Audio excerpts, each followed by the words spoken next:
Nikolai Vasilievich Gogol was born in 1809 in the Ukraine.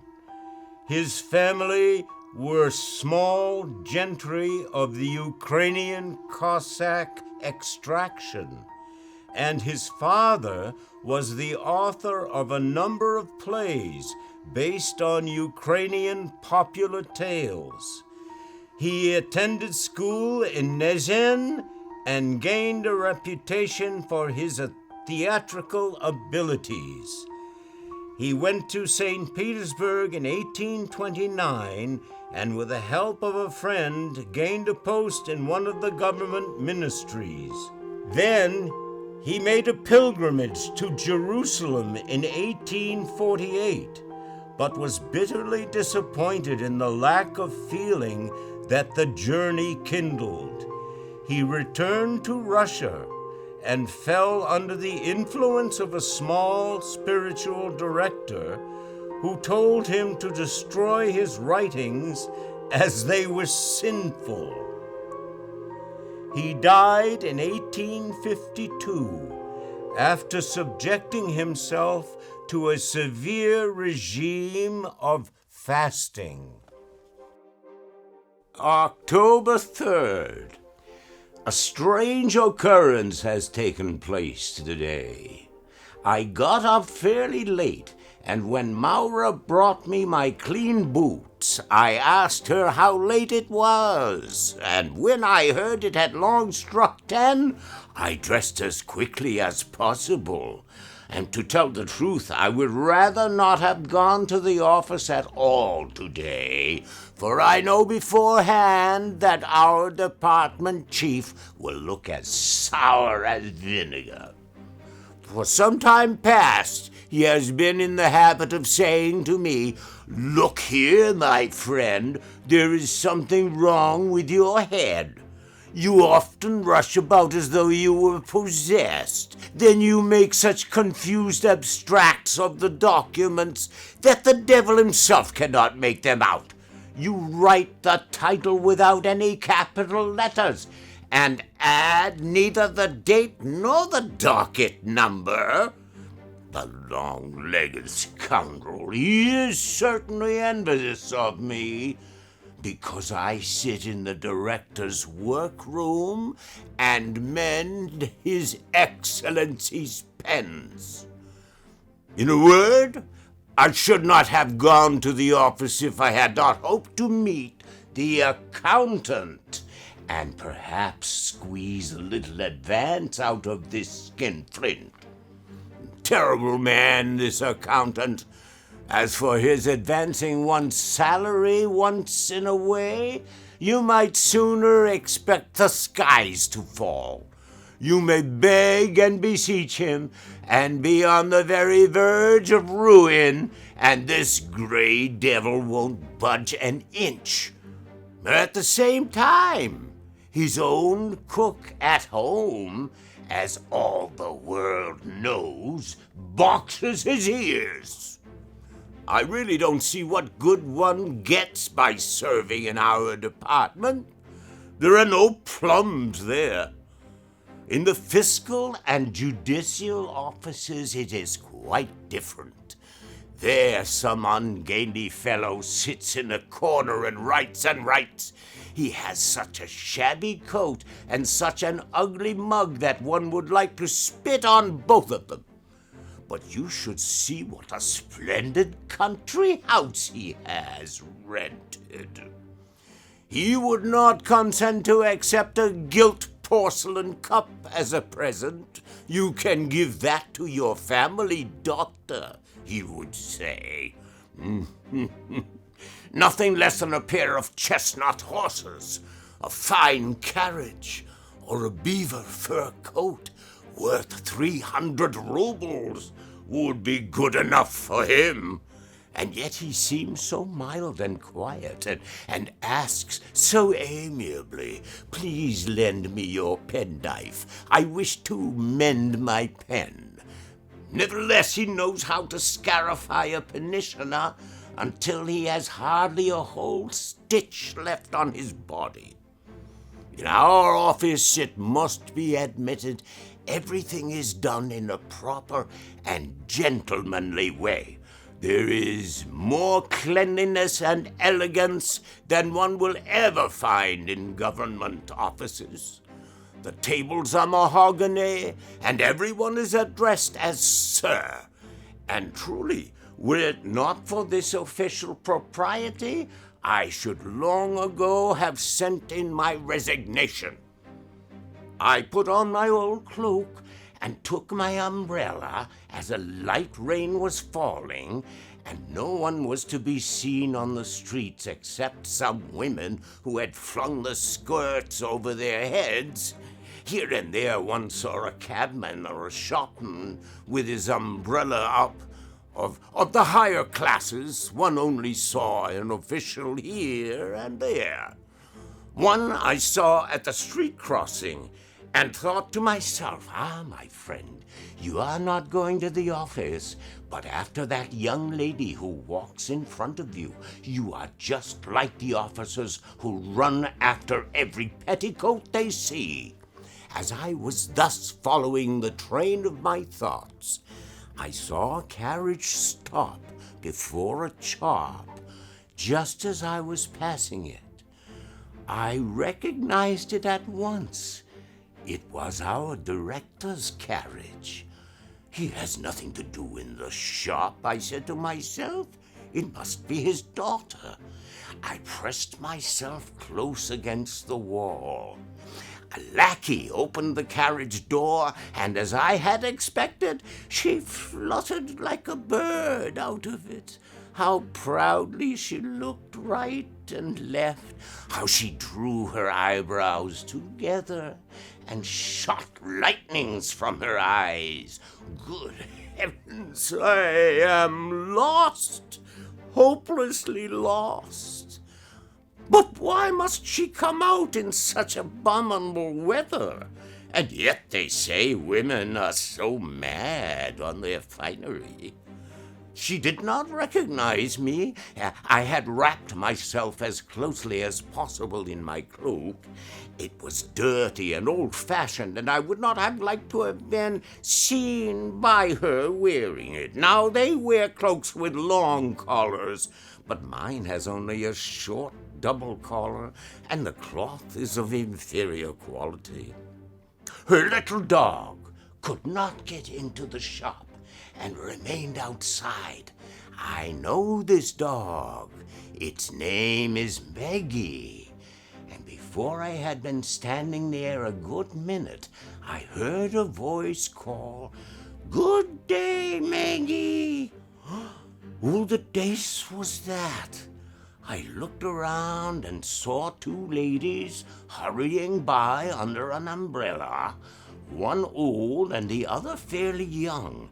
They had already passed me when I heard the same voice say again, "For shame, Maggie!" What was that? I saw Maggie sniffing at a dog which ran behind the ladies.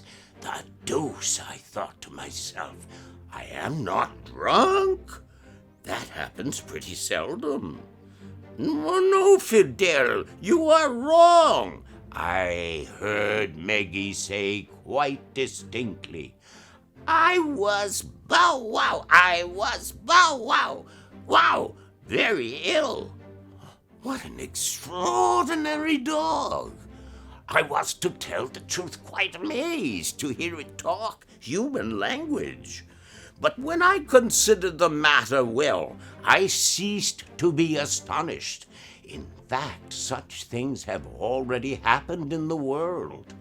It is said that in England a fish put its head out of water and said a word or two in such an extraordinary language that learned men have been puzzling over them for 3 years and have not succeeded in interpreting them yet. I also read in the paper of 2 cows who entered a shop and asked for a pound of tea. Meanwhile, what Maggie went on to say seemed to me still more remarkable. She added, "I wrote to you lately, Fidel. Perhaps Polkan did not bring you the letter. Now, I am willing to forfeit a whole month's salary if I ever heard of dogs writing before. This had certainly astonished me. For some little time past, I hear and see things which no other man has heard and seen. I thought, follow that dog in order to get to the bottom of the matter. Accordingly, I opened my umbrella and went after the two ladies. They went down Bean Street, turned through Citizen Street and Carpenter Street, and finally halted on the Cuckoo Bridge before a large house. I know this house. It is Verkov's. What a monster he is! What sort of people live there? How many cooks? How many bagmen? There are brother officials of mine also there, packed on each other like herrings. And I have a friend there, a fine player on the cornet. The ladies mounted to the 5th story. Very good, thought I. I will make a note of the number in order to follow up the matter at the first opportunity. October 4th. Today is Wednesday, and I was as usual in the office. I came early on purpose and sat down and mended all the pens. Our director must be a very clever man. The whole room is full of bookcases. I read the titles of some of the books. They were very learned, beyond the comprehension of people of my class, and all in French and German. I looked at his face. See how much dignity is there in his eyes. I never hear a single superfluous word from his mouth, except that when he hands over the documents, he asks, "What sort of weather is it?" No, he is not a man of our class. He is a real statesman. I have already noticed that I am a special favorite of his. If now his daughter also... what folly. Let me say no more about it. I have read the Northern Bee. What foolish people the French are. By heavens, I should like to tackle them all and give them a thrashing. I have also read a fine description of a ball given by a landowner of Kursk. The landowners of Kursk write a fine style. Then I noticed that it was already 12:30, and the director had not yet left his bedroom. But about 1:30, something happened which no pen can describe. The door opened. I thought it was the director, and I jumped up with my documents from the seat, and then she herself came into the room. You saints, how beautifully she was dressed. Her garments were whiter than a swan's plumage. Oh, how splendid! A sun, indeed, a real sun. As she greeted me and asked, "Has not my father come yet?" What a voice! A canary bird, a real canary bird. Your Excellency, I wanted to exclaim, don't have me executed, but if it must be done, then kill me rather with your own angelic hand. But God knows why I could not bring it out, so I only said, no, he has not come yet. She glanced at me and looked at the books and let her handkerchief fall. Instantly, I started up, but slipped on the infernal polished floor and nearly broke my nose. Still, I succeeded in picking up the handkerchief. Ye heavenly choirs, what a handkerchief! So tender and soft, of the finest cambric. It had the scent of a general's rank. She thanked me and smiled so amiably that her sugar lips nearly melted.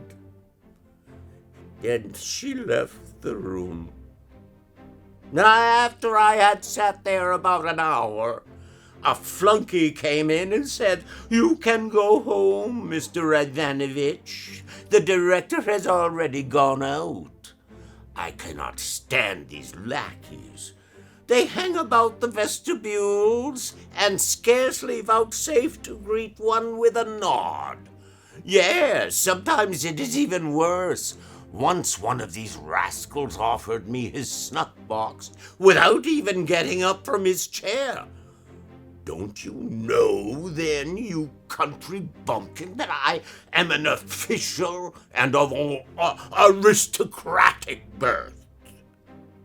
This time, however, I took my hat and overcoat quietly. These people naturally never think of helping on one with it. I went home and lay a good while on the bed and wrote some verses in my notebook. 'Tis an hour since I saw thee, and it seems a whole long year. If I loathe my own existence, how can I live on, my dear? And then I would compose some several sonnets.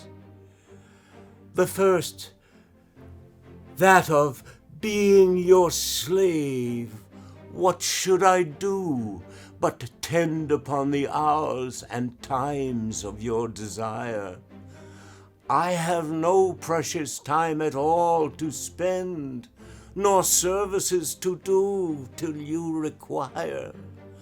Nor dare I chide the world without end hour, whilst I, my sovereign, watch the clock for you, nor think the bitterness of absence sour, when once you have bid your servant all adieu. Nor dare I question with my jealous thought where you may be, or your affairs suppose, but like a sad slave, stay and think of naught, save where you are, how happy you make those. So true a fool is love, that in your will, though you do anything, he thinks no ill.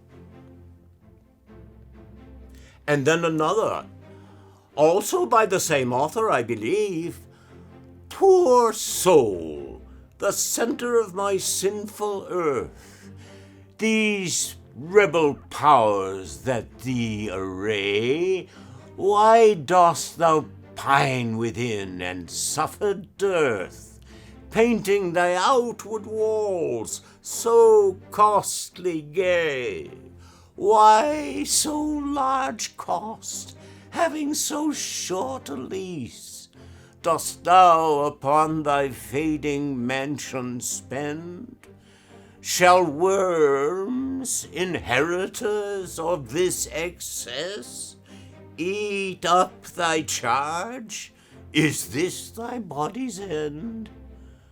Then, soul, live thou upon thy servant's loss, and let that pine to aggravate thy score. By terms divine, in selling hours of dross, within be fed, without be rich no more. So shalt thou feed on death that feeds on men, and death once dead, there's no more dying then. I do think they are by Pushkin. In the evening, I wrapped myself in my cloak and hastened to the director's house and waited there a long time to see if she would come out and get into the carriage. I only wanted to see her once, but she did not come. November 6th. Our chief clerk has gone mad. When I came to the office today, he called me to his room and began as follows. Look here, my friend. What wild ideas have you got into your head? How? What? None at all, I answered. Consider well. You are already past 40. It is quite time to be reasonable. What do you imagine? Do you think I don't know all your tricks? You are trying to pay court to the director's daughter. Look at yourself and realize what you are. A non-entity. Nothing else. I would not give a kopeck for you. Look well in the glass. How can you have such thoughts with such a caricature of a face? May the devil take him! Because his own face has a certain resemblance to a medicine bottle, because he has a curly bush of hair on his head and sometimes combs it upwards, and sometimes plasters it down in all kinds of queer ways. He thinks he can do everything. Ah! I know well. I know why he is angry with me. He is envious.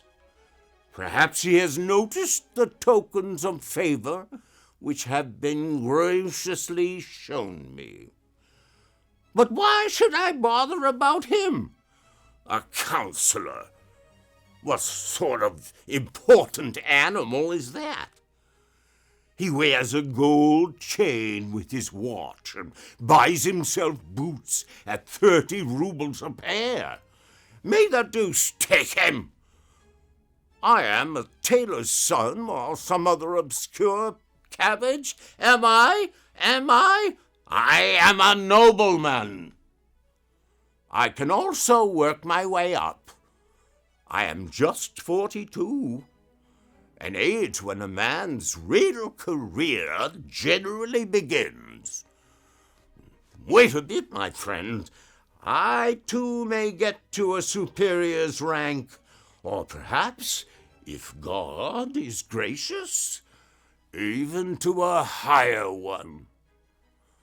I shall make a name which will go far to outstrip yourself. You think there are no able men except yourself? I only need to order a fashionable coat and wear a tie like yours, and you would be quite eclipsed. But I have no money. That is the worst part of it. November 8th. I was at the theater. The Russian House Fool was performed. I laughed heartily. There was also a kind of musical comedy which contained amusing hits at barristers. The language was very broad. I wonder the censor passed it. In the comedy, lines occur which accuse the merchants of cheating. Their sons are said to lead immoral lives and to behave very disrespectfully towards the nobility. The critics are also criticized. They are said only to be able to find fault, so that the authors have to beg the public for protection. Our modern dramatists certainly write amusing things.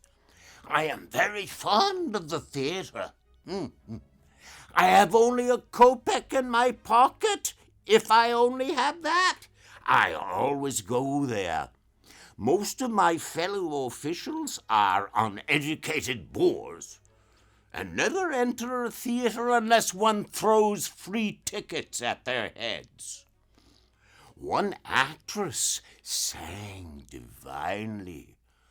I thought also of, but silence. November 9th. About 8 o'clock, I went to the office. The chief clerk pretended not to notice my arrival. I, for my part, behaved as though he were not in existence. I read through and collated documents. About 4 o'clock, I left. I passed by the director's house, but no one was to be seen. After dinner, I lay on my bed for a good while. November 11th. Today I sat in the director's room and mended 23 pairs of pens for him and for Her Excellence, his daughter, 4 more. The director likes to see many pens lying on his table. What a head he must have! He continually wraps himself in silence, but I don't think the smallest trifle escapes his eye. I should like to know what he is generally thinking of, what is really going on in his brain. I should like to get acquainted with the whole manner of life of these gentlemen, and get a closer view of their cunning courtiers' arts and all the activities of these circles. I have often thought of asking His Excellence about them, but the deuce knows why. Every time my tongue failed me, and I could get nothing out but my meteorological report. I wish I could get a look into the spare room whose door I so often see open, and a second small room behind the spare room excites my curiosity. How splendidly it is fitted up! What a quantity of mirrors and choice china it contains! I should also like to cast a glance into those regions where Her Excellency, the daughter, wields the scepter. I should like to see how all the scent bottles and boxes are arranged in her boudoir, and the flowers which exhale so delicious a scent that one is half afraid to breathe, and her clothes lying about, which are too ethereal to be called clothes, but silence. Today there came to me what seemed a heavenly inspiration. I remembered the conversation between the two dogs which I had overheard on the Nevsky Prospect. Very good, I thought. Now I see my way clear. I must get hold of the correspondence which these two silly dogs have carried on with each other. In it, I shall probably find many things explained. I had already called once to Maggie and called her to me and said to her, "Listen, Maggie, now we are alone. If you like, I will also shut the door so that no one can see us. Tell me now all that you know about your mistress. I swear to you that I will tell no one." But the cunning dog drew in its tail and ruffled up its hair and went quietly quite out of the door, as though it had heard nothing. I had long been of the opinion that dogs are much cleverer than men. I also believed that they could talk and that only a certain obstinacy kept them from doing so. They are especially watchful animals, and nothing escapes their observation.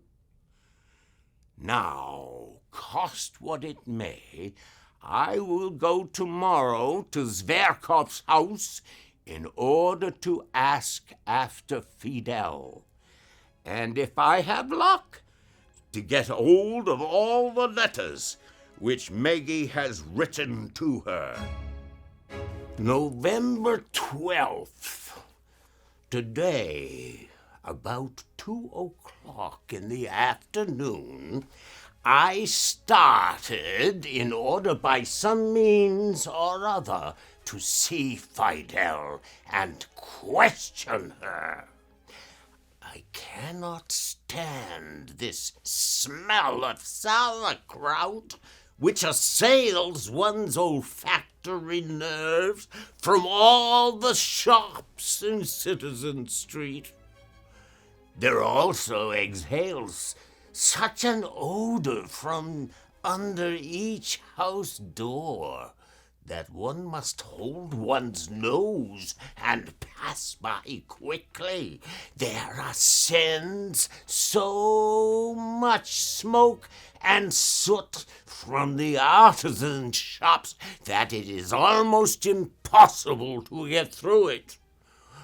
When I had climbed up to the 6th story and had rung the bell, a rather pretty girl with a freckled face came out. I recognized her as the companion of the old lady. She blushed a little and asked, "What do you want?" "I want to have a little conversation with your dog." She was a simple-minded girl, as I saw at once. The dog came running and barking loudly. I want to take hold of it, but the abominable beast nearly caught hold of my nose with its teeth. But in a corner of the room I saw its sleeping basket. That was what I wanted. I went to it, rummaged in the straw, and to my great satisfaction drew out a little packet of small pieces of paper.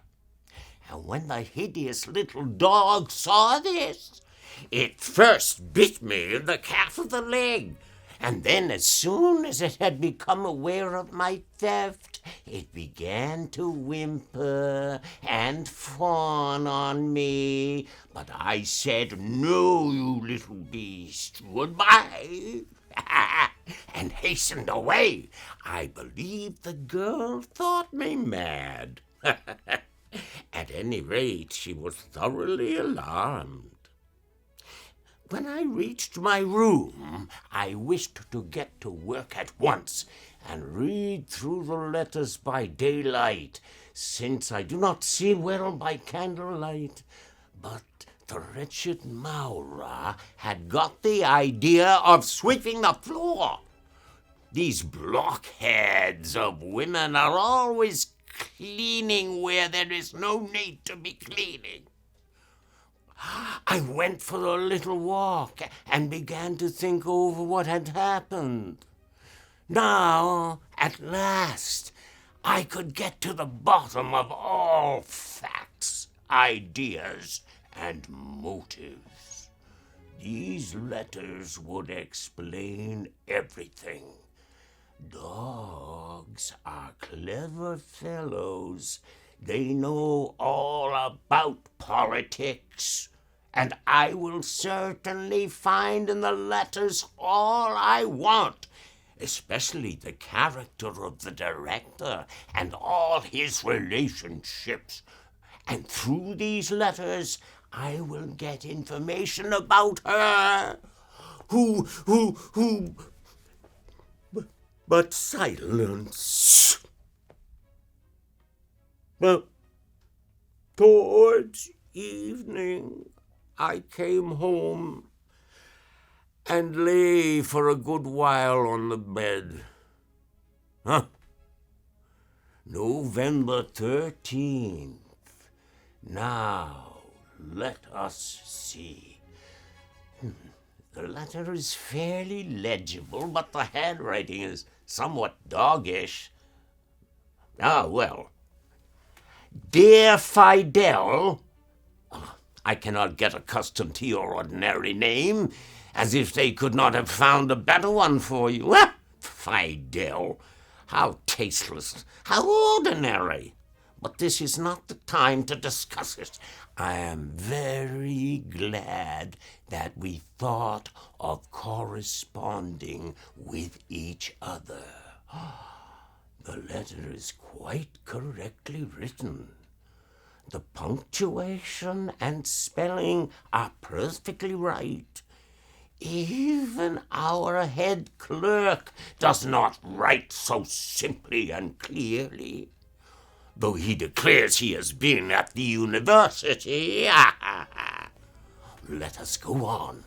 I think that it is one of the most refined joys of this world to interchange thoughts, feelings, and impressions. This idea comes from some book which has been translated from German. I can't remember the title. I speak from experience, although I have not gone farther into the world than just before our front door. Does not my life pass happily and comfortably? My mistress, whom her father called Sophie, is quite in love with me. But I better be silent. Her father often strokes me. I drink tea and coffee with cream.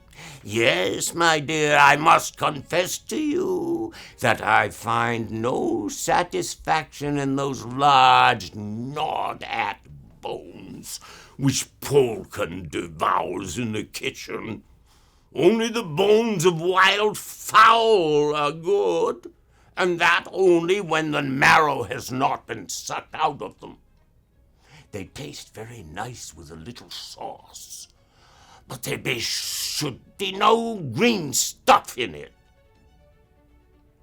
But I know nothing worse than the habit of giving dogs balls of bread kneaded up. Someone sits at the table, kneads a bread ball with dirty fingers, calls you and sticks it in your mouth.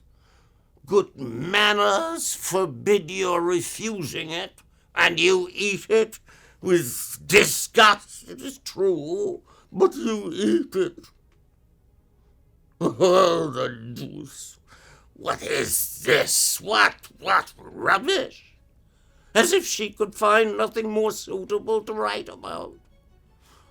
I will see if there is anything more reasonable on the second page. I am quite willing to inform you of everything that goes on here.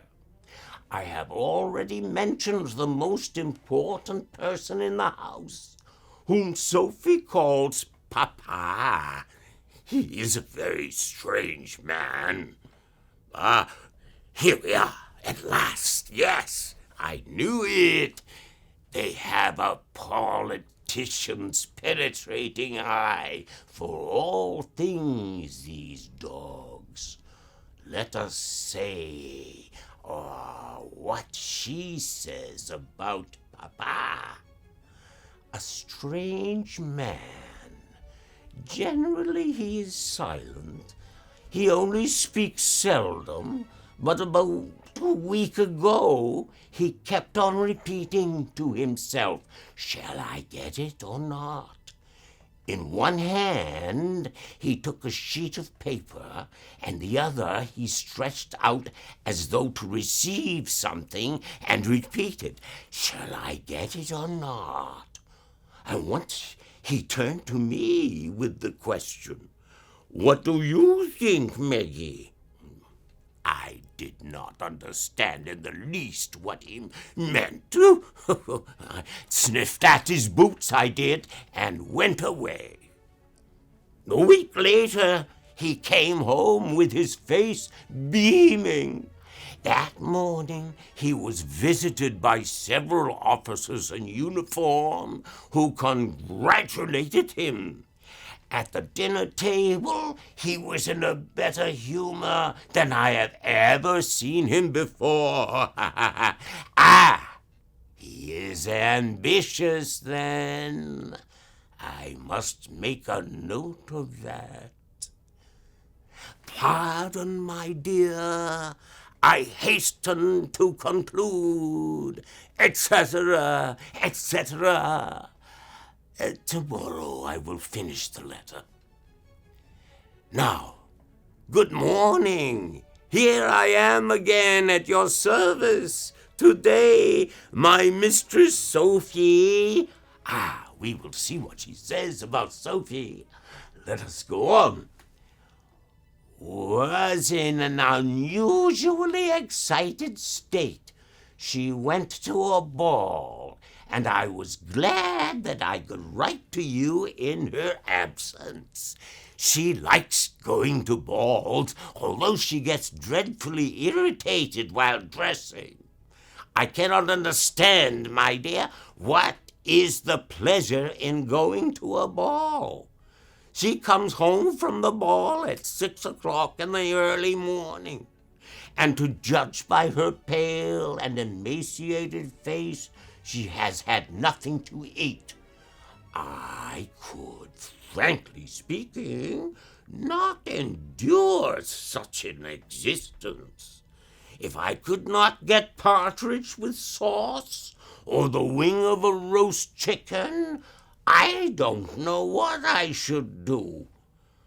Porridge with sauce is also tolerable, but I can get up to no enthusiasm for carrots and turnips and artichokes. The style is very unequal. One sees at once that it has not been written by a man. The beginning is quite intelligent, but at the end, the canine nature breaks out. I will read another letter. Yes, it is rather long, and there is no date. Ah, my dear, how delightful is the arrival of spring. My heart beats as though it expected something. There is a perpetual ringing in my ears, so that I often stand with my foot raised for several minutes at a time, and then listen towards the door. In confidence, I will tell you that I have many admirers. I often sit on the window-sill and let them pass in review. Ha ha! If you knew what miscreations there are among them. One, a clumsy house dog with stupidity written on his face, walks the street with an important air and imagines that he is an extremely important person, and that the eyes of all the world are fastened on him. I don't pay him the least attention and pretend not to see him at all. And what a hideous bulldog has taken up his post opposite my window. If he stood on his hind legs, as the monster probably cannot, he would be taller by a head than my mistress's papa, who himself has a stately figure. This lout seems, moreover, to be very impudent. I growl at him, but he does not seem to mind that at all. If he at least would only wrinkle his forehead. Instead of that, he stretches out his tongue and drops his big ears and stares in at the window. This rustic boor. But do you think, my dear, that my heart remains proof against all temptations? Alas, no. If you had only seen that gentlemanly dog who crept through the fence of the neighboring house. Treasure is his name. My dear, what a delightful snout he has. To the deuce with the stuff. What rubbish it is. How can one be blackening paper with such absurdities? Give me a man. I want to see a man. I need some food to nourish and refresh my mind and get this silliness instead. I will turn the page to see if there is anything better on the other side. Sophie sat at the table and sewed something. I looked out of the window and amused myself by watching the passers-by. Suddenly a flunky entered and announced a visitor, Mr. Teploff. Show him in, said Sophie, and began to embrace me. Maggie, do you know who that is? He is dark and belongs to the royal household, and what eyes he has, dark and brilliant as fire. Sophie hastened into her room. A minute later, a young gentleman with black whiskers entered. He went to the mirror and smoothed his hair and looked around the room.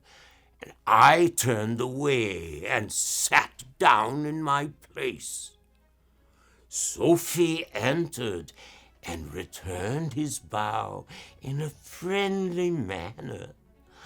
I pretended to observe nothing and continued to look out of the window. But I leaned my head a little on one side to hear what they were talking about. My dear, what silly things they discussed. how a lady executed the wrong figure in dancing, how a certain Boboff with his expensive shirt frill had looked down like a stork and nearly fallen, how a certain Lavinia imagined she had blue eyes when they were really green, etc., etc., etc. I do not know, my dear, what special charm she finds in her Mr. Teploff, and why she is so delighted with him. It seems to me myself that there is something wrong here. It is impossible that this Teploff should bewitch her. We will see further. If this gentleman of the household pleases her, then she must also be pleased, according to my view, with that official who sits in her papa's writing room. Ah, my dear, if you know what a figure he is, a regular tortoise. What official does she mean? He has an extraordinary name. He always sits there and mends the pens. His hair looks like a truss of hay, and her papa always employs him instead of a servant. I believe this abominable little beast is referring to me. Well, what has my hair got to do with hay? Oh, Sophie can never keep from laughing when she sees him. You lie, you cursed dog. What a scandalous tongue! As if I did not know that it is envy which prompts you, and that there is treachery at work. Yes, the treachery of the chief clerk. This man hates me implacably. He has plotted against me. He is always seeking to injure me. I'll look through one more letter. Perhaps it will make the matter clearer. Fidel, my dear, pardon me that I have not written for so long. I was floating in a dream of delight. In truth, some author remarks, love is a second life. Besides, great changes are going on in the house. The young chamberlain is always here. Sophie is wildly in love with him. Her papa is quite contented. I heard from Gregor, who sweeps the floor and is in a habit of talking to himself, that the marriage will soon be celebrated. Her papa will, at any rate, get his daughter married to a general, a colonel, or a chamberlain. Deuce take it! I can read no more. It is all about chamberlains and generals. I should like myself to be a general. Not in order to sue for her hand and all that. No, not at all. I should like to be a general merely in order to see people wriggling, squirming, and hatching plots before me. And then I should like to tell them that they are both of them not worth spitting on. But it is vexatious. I tear the foolish dog's letters up in 1,000 pieces. December 3rd. It is not possible that the marriage should take place. It is only idle gossip. What is it to signify if he is a chamberlain? That is only a dignity. not a substantial thing which one can see or handle. His chamberlain's office will not procure him a third eye in his forehead, neither in his nose, made of gold, or is it just like mine or anyone else's nose? He does not eat and cough, but smells and sneezes with it. I should like to get to the bottom of the mystery. Whence do all these distinctions come? Why am I only a titular councillor? Perhaps I'm really a count or general and only appear to be a titular councillor. Perhaps I don't even know who and what I am. How many cases there are in history of a simple gentleman or even a burgher or peasant suddenly turning out to be a great lord or baron. Well, suppose that I appear suddenly in a general's uniform, on the right shoulder an epaulet, on the left an epaulet, and a blue sash across my breast.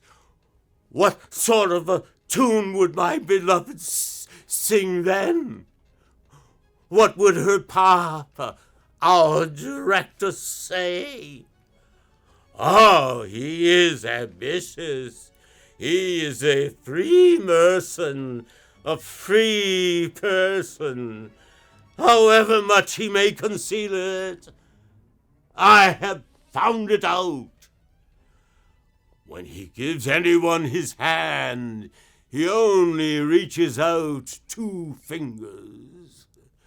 Well, could not this minute I be nominated a general or a superintendent? I should like to know why I am a titular councillor. Why just that, and nothing more? December 5th. I have been reading papers the whole morning. Very strange things are happening in Spain. I have not understood them all. It is said that the throne is vacant. The representatives of the people are in difficulties about finding an occupant, and riots are taking place. All this appears to me very strange. How can the throne be vacant? It is said that it will be occupied by a woman. A woman cannot sit on a throne. That is impossible. Only a king can sit on a throne. They say that there is no king there, but that is not possible. No, there cannot be a kingdom without a king. There must be a king, but he is hidden away somewhere. Perhaps he is actually on the spot, and only some domestic complications or fears of the neighboring powers, France and other countries, compel him to remain in concealment. There might be also other reasons. December 8th. I was nearly going to the office, but various considerations kept me from doing so. I kept on thinking about these Spanish affairs. How is it possible that a woman should reign? It would not be allowed, especially by England. In the rest of Europe, The political situation is also critical. The Emperor of Austria. These events, to tell the truth, have so shaken and shattered me that I could really do nothing all day. Maura told me that I was very absent-minded at table. In fact, my absent-mindedness made me throw 2 plates on the ground so that they broke in pieces. After dinner, I felt weak and did not feel up to making abstracts of reports, and so I lay most of the time on my bed and thought of the Spanish affairs. The year 2000, April the 43rd. Today is a day of splendid triumph. Spain has a king. He has been found, and I am he. I discovered it today. All of a sudden, it came upon me like a flash of lightning. I do not understand how I could not imagine, or even imagine, that I am a titular counselor. How could such a foolish idea enter my head? It was fortunate that it occurred to no one to shut me up in an asylum. Now it is all clear, and has been as plain as a pikestaff. Formerly, I don't know why, but everything seemed veiled in a kind of mist. That is, I believe, because people think that the human brain is in the head. Nothing of the sort. It is carried by the wind from the Caspian Sea. For the first time, I told Maura who I am. When she learned that the King of Spain stood before her, she struck her hands together over her head and nearly died of alarm. Oh, the stupid thing had never seen the King of Spain before. I comforted her, however, and at once by assuring her that I was not angry with her for having hitherto cleaned my boots badly. Women are stupid things. One cannot interest them in any lofty subjects, you know. She was frightened because she thought all kings of Spain were like Philip II. But I explained to her that there was a great difference between me and him. I did not go to the office. Why the deuce should I? No, my dear friends, you won't get me there again. I'm not going to worry myself with your infernal documents anymore. Marchember 86. Between day and night. Today the office messenger came and summoned me, as I had not been there for 3 weeks. I went just for the fun of the thing. The chief clerk thought I would bow humbly before him and make excuses, but I looked at him quite indifferently, neither angrily nor mildly, and sat down quietly at my place, as though I had noticed no one.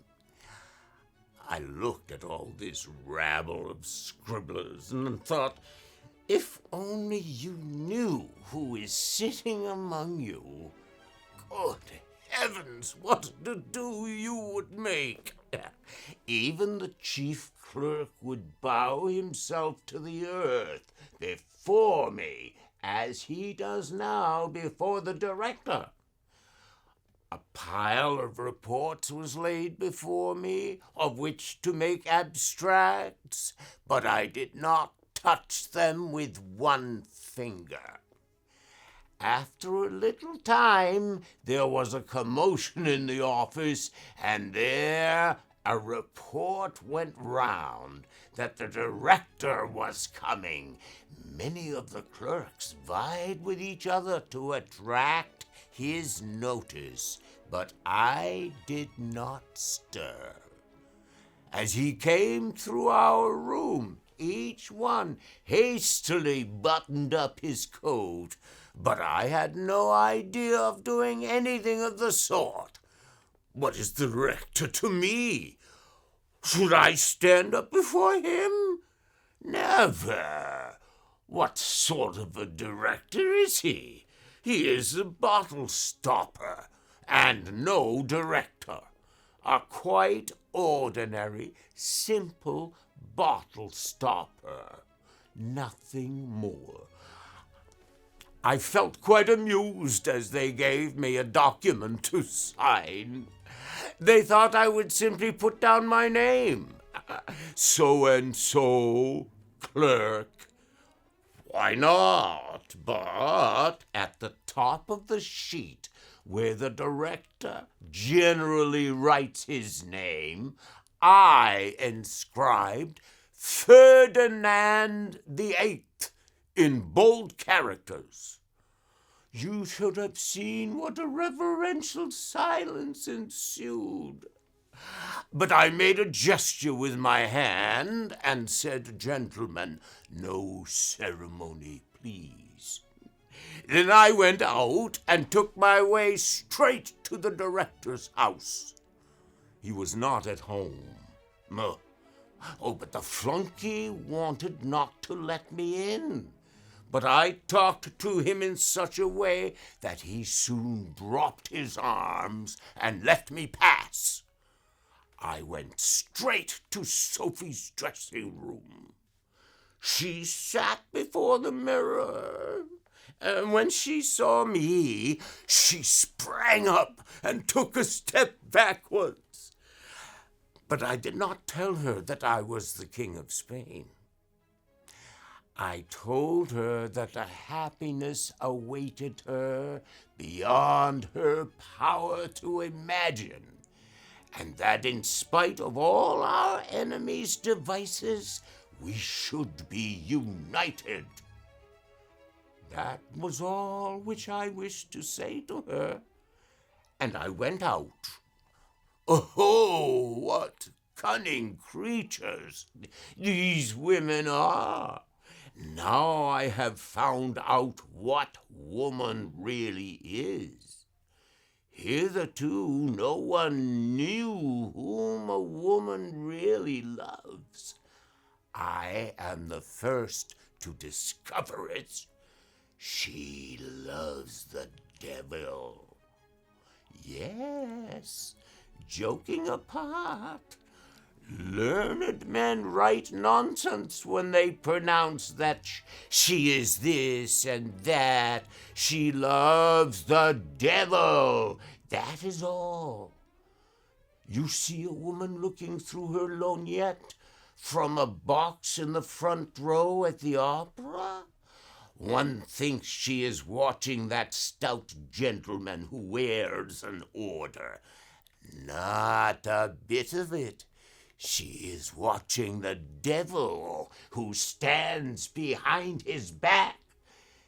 He has hidden himself there and beckons to her with his finger, and she marries him.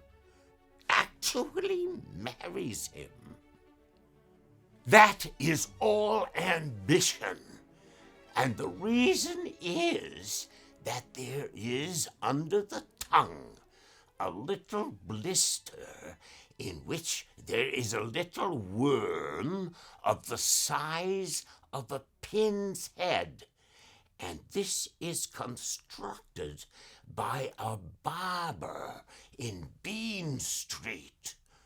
I don't remember his name at the moment, but so much is certain that in conjunction with the midwife, he wants to spread Mohammedanism all over the world, and that in consequence of this, a large number of people in France have already adopted the faith of Islam. No date. The day had no date. I went for a walk incognito on the Nevsky Prospect. I avoided every appearance of being the King of Spain. I felt it below my dignity to let myself be recognized by the whole world, since I must first present myself at court. And I was also restrained by the fact that I have at present no Spanish national costume. If I could only get a cloak. I tried to have a consultation with a tailor, but these people are real asses. Moreover, they neglect their business, dabble in speculation, and have become loafers. I will have a cloak made out of my new official uniform, which I have only worn twice. But to prevent this butcher of a tailor spoiling it, I will make it myself within closed doors, so that no one sees me, since the cut must be altogether altered, and I have used the scissors myself. I don't remember the date. The devil knows what month it was. The cloak is quite ready, and Maura exclaimed aloud when I put it on. I will, however, not present myself at court yet. The Spanish deputation has not yet arrived. It would not be befitting if I appeared without them. My appearance would be less imposing. From hour to hour I expect them. The first. The extraordinary long delay of the deputies in coming astonishes me. What can possibly keep them? Perhaps France has a hand in the matter. It is certainly hostilely inclined. I went to the post office to inquire whether the Spanish deputation had come.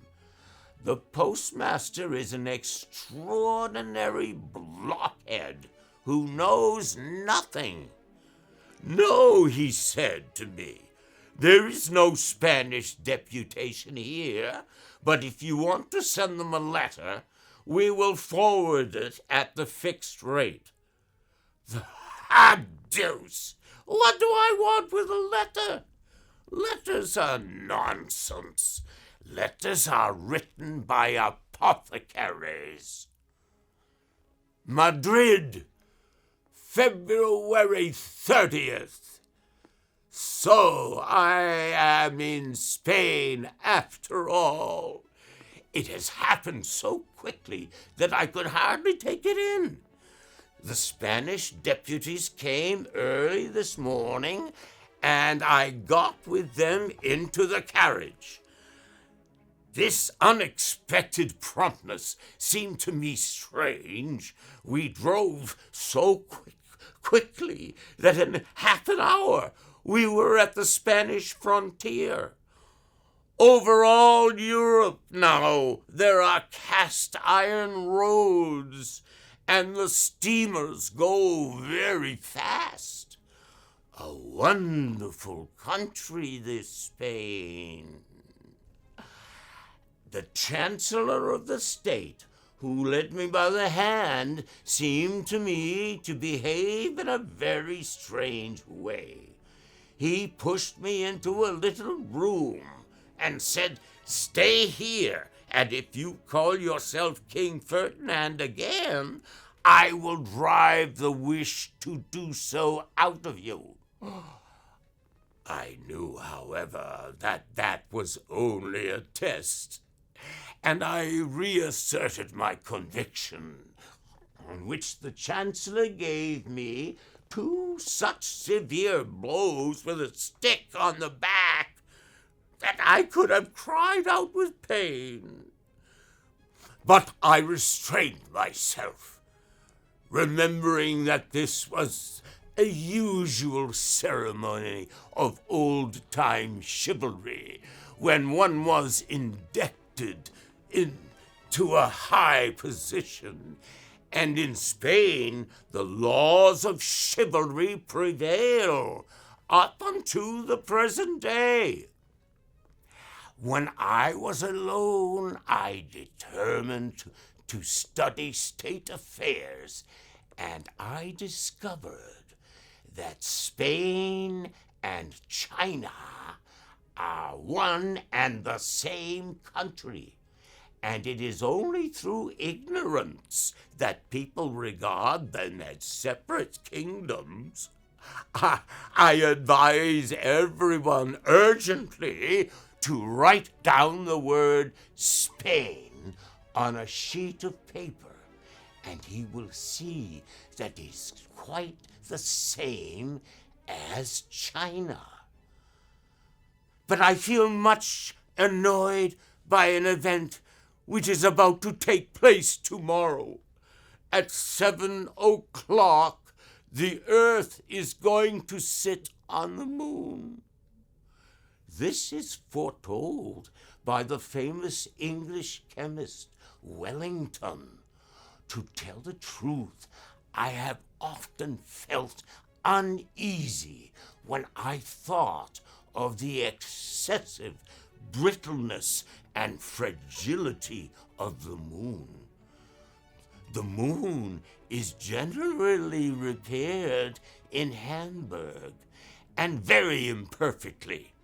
It is done by a lame cooper, an obvious blockhead who has no idea how to fashion a moon. He took waxed thread and olive oil, hence that pungent smell all over the earth, which compels people to hold their noses. And this makes the moon so fragile that no men can live on it, but only noses. Therefore we cannot see our noses, because they are all on the moon. When I now picture to myself how the earth, that massive body, would crush our noses to dust if it sat on the moon, I became so uneasy that I immediately put on my shoes and stockings and hastened into the council hall to give the police orders to prevent the earth sitting on the moon. January in the same year, following after February, I cannot understand what kind of a country this Spain really is. The popular customs and rules of court etiquette are quite extraordinary. I do not understand them at all. Judging by all the circumstances, it seems to me as though I had fallen into the hands of the Inquisition, and as though the man whom I took to be Chancellor was the Grand Inquisitor. But yet I cannot understand how the king should fall into the hands of the Inquisition. The affair may have been arranged by France, especially that Polignac. He is a hound, that Polignac. He has sworn to compass my death, and now he is hunting me down. But I know, my friend, that you are only a tool of the English. They are clever fellows, and have a finger in every pie. All the world knows that when France sneezes, England takes a pinch of snuff. 34 March, February 349. No, I have no longer power to endure. Oh, God, what are they going to do with me? They pour cold water on my head, and they take no notice of me, and seem neither to see or hear. Why do they torture me? What do they want from one so wretched as myself? What can I give them? I possess nothing. I cannot bear all their tortures. My head aches as though everything were turning around in a circle. Ah, save me, carry me away.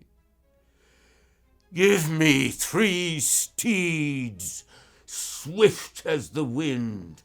Mount your seat, coachman, ring bells, gallop horses, and carry me straight out of this world. Farther, ever farther, till nothing more is to be seen. Ah! Heaven bends over me already. A star glimmers in the distance. The forest with its dark trees in the moonlight rushes past. A bluish mist floats under my feet, and music sounds in the clouds. On the one side is the sea, on the other, Italy. Beyond I also see Russian peasants' houses. Is not my parents' house there in the distance? Does not my mother sit by the window? Oh, mother, mother, save your unhappy son. Let a tear fall on his aching head. See how they torture him. Press the poor orphan to your bosom. He has no rest in this world. They hunt him from place to place. Mother, mother, have pity on your sick child. And do you know that the Bey of Algiers has a wart under his nose?